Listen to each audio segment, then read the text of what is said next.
বন্ধু এখানে এত টেনশন করছে কেন? Hello guys, good morning, welcome back to my new daily lifestyle blogs. আজকে সকাল সকাল ঘুম থেকে উঠে হাতের মধ্যে দেখতেই পারছো একটি কেক নিয়ে এমনভাবে দাঁড়িয়ে দাঁড়িয়ে খাচ্ছিলাম। কেকটি খুবই ভালো লাগছিল। তারপর এমনভাবে বাইরের পরিবেশটা দেখার পর আজকে ভাবলাম আজকে দুপুরে কমল কাপের খেলা দেখতে যাব। তার জন্য এখানে রেডি হয়ে বন্ধুকে কল করলাম। তারপর বন্ধুর স্কুটি নিয়ে চলে যাচ্ছি কমল কাপের খেলা দেখতে।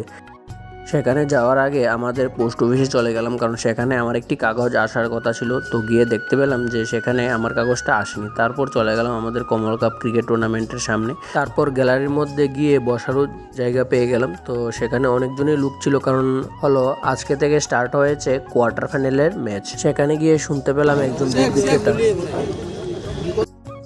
তারপর কাকুর চেক শুনে বন্ধু এখানে অবাক হয়ে রইল। আজকের এই ম্যাচটি ছিল RS11 ভার্সেস ইউনিটি গ্রুপের মধ্যে। প্রথমে ব্যাট করতে নেমে ইউনিটি গ্রুপ RS11কে 16 ওভারে টার্গেট দেয় 264 রানের, কিন্তু সেই রানটা RS11 করতে পারেনি। তাই ইউনিটি গ্রুপ সেমিফাইনালের মধ্যে কোয়ালিফাই হয়ে যায়। RS11 সেখানে হেরে যায়। তারপর সেই খেলাটা দেখার পর এখন আমি বাড়ি চলে যাচ্ছি গাইস। আজকের জন্য ব্লগটা এখানে শেষ করছি। দেখা হচ্ছে নেক্সট আরেকটি ব্লগে। বাই।